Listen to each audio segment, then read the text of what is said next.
नमस्ते दर्शकों, मैं गंगा सिंह राजपुरोहित। आज व्यक्ति विशेष में आज हम बात करने वाले हैं, चर्चा करने वाले हैं पनवेल महानगर पालिका के पूर्व सभागृह नेता और बीजेपी के युवा नेता परेश ठाकुर के साथ। बहुत बहुत स्वागत सर आपका। तो देखा जाए तो पनवेल में जिस तरह से जिस तेजी के साथ इंफ्रास्ट्रक्चर बदल रहा है, तो क्या लगता है उसी तेजी के साथ उसी गति में पनवेल का विकास भी हो रहा है। पनवेल में सेवा सुविधाएं भी बढ़ रही हैं, आपको लगता है कोविड के बाद? जी, पनवेल कॉरपोरेशन की स्थापना 2016 में हुई, परंतु इसके पहले ही पनवेल का विकास ये 1990-2000 से एक ठीक ठाक शुरुआत हो गई थी। और ये जो विकास है, विकास को एक अच्छा ऐसा उसको स्पीड मिले, उसको अच्छी गति मिले, इसके लिए हमारे विधायक जी माननीय प्रशांत ठाकुर जी इन्होंने काफी सारी कोशिश की थी। और उसकी वजह से एमएमआरडी होगा या सिडको होगा या पीडब्ल्यूडी होगा, इनके माध्यम से काफी अच्छा फंड उन्होंने लाया। और उसके साथ में ही इस ये सभी जो विकास है एक अच्छी तरह से उसको दिशा मिले, इसके लिए भी उन्होंने काफी प्रयास किए। और उसका नतीजा आज के दिन यहाँ पे मिल रहा है कि कोई भी नए प्रोजेक्ट आते हैं तो ये नए प्रोजेक्ट ये पनवेल में आने के लिए हमेशा उत्सुक होते हैं, और उसका लाभ ये पनवेल को हो रहा है। और इसकी वजह से आज पनवेल एक कॉस्मोपॉलिटन ऐसा ये सिटी हो गया है कि यहाँ पे कोई भी मतलब भारत के सभी राज्यों से, सभी विभागों से यहाँ पे कोई खारघर में आना चाहता है, कोई तलोजा में आना चाहता है, कोई कलम्बोली में आना चाहता है, या कोई पनवेल में आना चाहता है। तो इस तरीके से पनवेल महानगर पालिका ये एक अच्छा हॉटस्पॉट हो गया है। और इसके आगे भी जाके आज के दिन में पनवेल का जो भौगोलिक स्थान है बहुत ही महत्वपूर्ण है। और इसकी वजह से यहाँ सिडको ने जो प्लानिंग दिखाई थी, जो विकास उन्होंने दिखाया हुआ था, और इसके आगे जाके माननीय विधायक प्रशांत ठाकुर जी इन्होंने जिस तरीके से यहाँ पे ये योजनाएं आगे ले जा रहे हैं, या इसके साथ में ही यहाँ पे एक अच्छी तरीके का माहौल हो, वो फाइनेंशियल लेवल का हो, या फिर यहाँ पे एजुकेशनल लेवल का यहाँ पे अच्छा एक माहौल खड़ा हो, या उसके साथ में यहाँ पे आर्ट एंड कल्चरल लेवल का एक अच्छा ऐसा माहौल यहाँ पे खड़ा हो, इसके लिए उन्होंने हमेशा कोशिश की हुई है।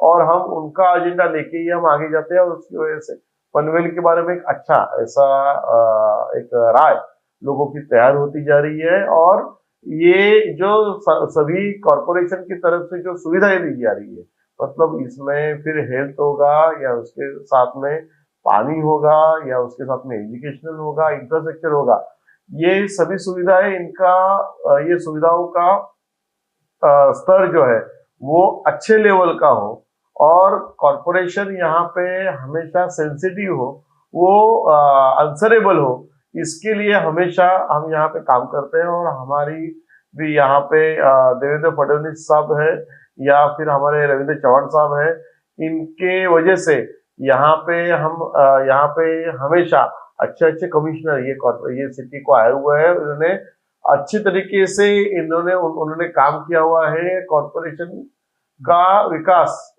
अच्छा हो सके, खाली अर्बनाइजेशन नहीं, तो एक अच्छा विकास होके फिर ये पनवेल ये अगले एक 10 सालों में, मतलब हम सोच रहे थे कि 2030 तक ये पनवेल ये टॉप 10 सिटीज में, महाराष्ट्र के टॉप 10 लिवेबल सिटीज में आए। पर कोरोना की वजह से यहाँ पे टैक्स का कलेक्शन होगा, या उसके साथ में जो कामों की जो गति थी ये बीच में थोड़ी सी रुक गई थी। पर अभी हमने यहाँ पे गति पकड़ी हुई है। हमने सुविधाओं का जो स्तर है वो अच्छा हमने रखा हुआ है। तो हमें यकीन है कि अगले 10 साल में महाराष्ट्र के टॉप टॉप 10 लिवेबल सिटीज में पनवेल हो, इसके लिए इस तरीके का काम हम कर रहे हैं। पनवेल के प्रति लोगों की बदलती सोच, नजरिया, इसका आपने जिक्र किया, मगर पनवेल में अन्य शहरों की तरह, अन्य महापालिकाओं की तरह अगर देखा जाए तो पनवेल महानगर पालिका में भी फिलहाल प्रशासन का राज है, प्रशासक बैठे हैं, जनप्रतिनिधि नहीं है, महापौर नहीं है। ऐसी स्थिति में कहा जा रहा है कि जिस जैसे प्रशासन काल में प्रशासक मनमानी कर रहा है, वहां कहीं ना कहीं जनप्रतिनिधि कम पड़ रहे हैं क्या?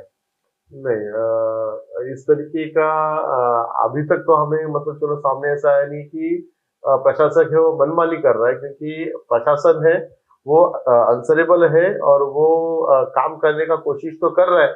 और बस इसमें अगर कोई यहाँ पे हमें अगर कुछ मतलब प्रॉब्लम्स अगर आ रहे होंगे, तो बस यही है कि अभी तक हम यहाँ पे सर्विसेज अच्छी तरीके से अभी तक खड़ी नहीं हो सकी है। मतलब जिस तरह जैसे कि खारघर में वार्ड ऑफिस अभी फिलहाल है वो गांव के अंदर है, छोटा छोटे इसमें है।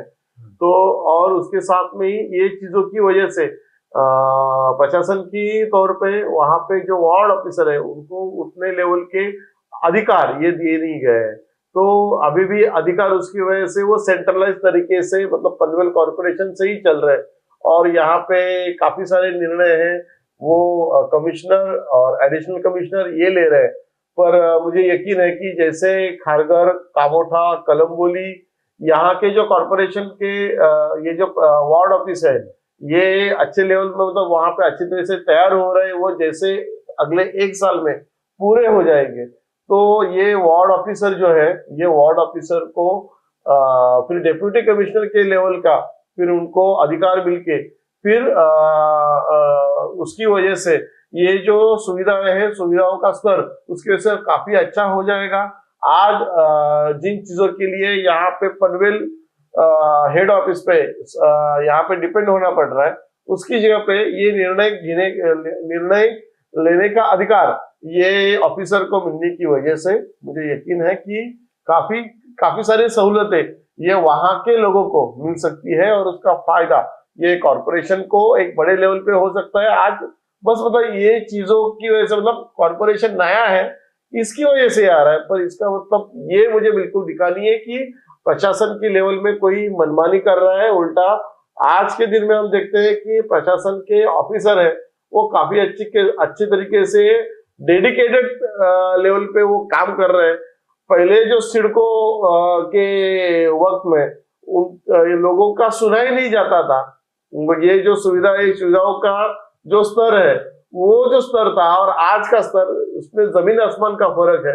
और अगर हमें अगर वक्त मिले तो फिर जरूर ये जो सुविधाओं का स्तर है वो और अच्छा ही हम करके दिखा सकते हैं, ऐसा मुझे यकीन है। मनमानी तो मैं बिल्कुल नहीं कह सकता है, हाँ संख्या में वो कम है या फिर अधिकार लेने का उनका काफी मर्यादा है उनके अधिकार लेने में सॉरी निर्णय लेने में। पर अभी बहुत जल्द वार्ड ऑफिसेस होने के बाद में ये काफी निर्णयक्षम हो जाएंगे और उसका फायदा ये लोगों को होगा। सर फिलहाल पनवेल हो या फिर नवी मुंबई, जहां पर हॉट टॉपिक बना है वो है नवी मुंबई इंटरनेशनल एयरपोर्ट। लोक नेता दीवा पाटिल का नाम देने के लिए कई संघर्ष हुए, कई आंदोलन यहाँ पर हुए। ठाकुर परिवार ने भी कड़ी की भूमिका उसमें निभाई, मगर बावजूद केंद्र सरकार की और नाम अभी भी इस संदर्भ में प्रलंबित है। आज कृति समिति ने भी कह दिया कि कहीं ना कहीं अगर नाम नहीं मिलता है तो हमारे सब्र का बांध जो है, परीक्षा है, इम्तिहान मत हो सब्र की। कैसे देखते हैं इसकी ओर? जी, दीवा पाटिल साहब के पे प्यार करने वाले जो है तो उनके लिए ये बहुत ही अहम ऐसा मुद्दा है कि यहाँ पे नाम क्यों दिया नहीं जा रहा है। पर चीज सर जी है कि बच्चे का जब तक जन्म नहीं होता तब तक नाम दिया नहीं जाता। जन्म होना भी उतना ही जरूरी है। जैसे जन्म हो जाए तो जन्म होते ही फिर वहां पे ये बच्चे को नाम तो जरूर दिया जाएगा और वो नाम ये दीवा पाटिल इंटरनेशनल एयरपोर्ट यही होगा। इसके बारे में फिर हमारे अभी विमान उड्डयन मंत्री है मुरलीधर मोहोल जी होंगे या फिर इसके आगे इसके पहले भी कपिल पाटिल साहब थे, ये सभी लोग हैं ये इसके लिए पॉजिटिव ही थे यहाँ पे। और दूसरा कोई भी नाम ये एयरपोर्ट के लिए आया हुआ नहीं है। पहले किसी ने कुछ कोशिश किया हुआ था पर ये कोशिश सिर्फ मतलब वो लोकल लेवल में थी। फिलहाल नाम सिर्फ दीवा पाटिल साहब का ही यहाँ पे चर्चा में है, उनका ही दिया जाएगा। पर कब होगा, जब तक उसका जन्म नहीं होता तब तक उसको हम नाम दे नहीं सकते। एक बार जन्म होने के बाद में मतलब जब उसका उद्घाटन होगा तो वो उद्घाटन इंटरनेशनल दीवा पाटिल इंटरनेशनल एयरपोर्ट का ही होगा, ये मुझे यकीन है। सर 4 महीनों में चुनाव लो, इस तरह के निर्देश सुप्रीम कोर्ट ने दिए हैं, बीजेपी कितनी तैयार है सर पनवेल में? बीजेपी ये कभी भी चुनाव के लिए, सिर्फ चुनाव के लिए सोचती नहीं। बीजेपी का कार्यक्रम ये पूरा साल भर होता है, ताकि लोगों तक ज्यादा से ज्यादा लेवल पे जाए और ज्यादा से ज्यादा डिसेंट्रलाइजेशन हो और उसका फायदा फिर युवाओं को हो, महिलाओं को हो, और यहाँ पे नया नया नेतृत्व आगे आ सके, नए नए सोच के सभी लोग हैं उनको इसका फायदा हो सके, इसके लिए बीजेपी पूरे साल कार्यक्रम करती है। तो चुनाव कभी भी हो, बीजेपी को इसका फर्क नहीं आता है। बीजेपी ये चुनाव के लिए तैयारी है। सर, जाते जाते आखिरी सवाल, हटके सवाल ये कहना चाहूंगा कि प्रीतम म्हात्रे हो, जयंत म्हात्रे हो, दोनों ने ही पार्टी ज्वाइन कर ली है बीजेपी। क्या लगता है कहीं ना कहीं विपक्ष अब कहीं ना कहीं मजबूत नहीं रहा है?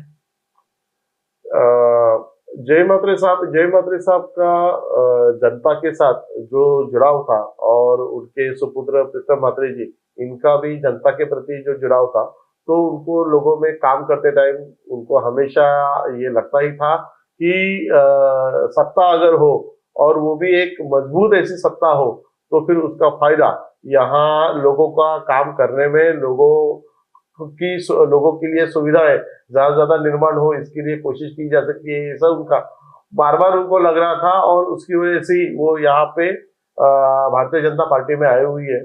और ये बात सही है कि लोकशाही में विपक्ष का होना ये जरूरी होता है, और अगर विपक्ष मजबूती से वहां पे खड़ा ना हो, तो उसका गैर फायदा सत्ताधारी पक्ष ले सकती है। पर भारतीय जनता पार्टी के बारे में सोचा ही जाता है, और भारतीय जनता पार्टी एक बहुविध ऐसी पार्टी है, यहाँ पे सभी तरीके के लोग, सभी धर्म के, सभी पंथ के, सभी विचारधाराओं के लोग यहाँ पक्ष में होते हैं। सभी को उनकी बात रखने के लिए उनको मौका मिलता है, और केंद्रीय नेतृत्व है यहाँ पक्ष का जो नेतृत्व है, स्थानिक नेतृत्व, उससे डायरेक्ट जुड़े हुए होने की वजह से यहाँ पे सभी को यहाँ पे मौका मिलता है। तो इसकी वजह से मुझे लगता है कि विरोधी पक्ष यहाँ पे नहीं होगा, तो भी यहाँ पे सभी स्तर के जो लोग हैं उनको यहाँ पे उनका बात यहाँ पे रखने के लिए यहाँ पे मौका मिलता है, और उसका फायदा यहाँ के लोगों को होगा। ये तो मुझे लगता है कि विपक्ष ना होने का फायदा जरूर किसी को नहीं मिलेगा, उल्टा भारतीय जनता पार्टी होने का फायदा यहाँ ये भाग का विकास होने में जरूर होगा, ऐसा मुझे लगता है। बहुत बहुत शुक्रिया हमसे बात करने के लिए। तो ये थे पनवेल महानगर पालिका के पूर्व सभागृह नेता और बीजेपी के युवा नेता परेश ठाकुर। इनके द्वारा दी गई पनवेल के विकास को लेकर और तमाम राजनीतिक मुद्दों को लेकर की गई चर्चा आपको कैसे लगी, ये कमेंट करके जरूर बताइए। तब तक के लिए मुझे दीजिए इजाजत। नमस्ते।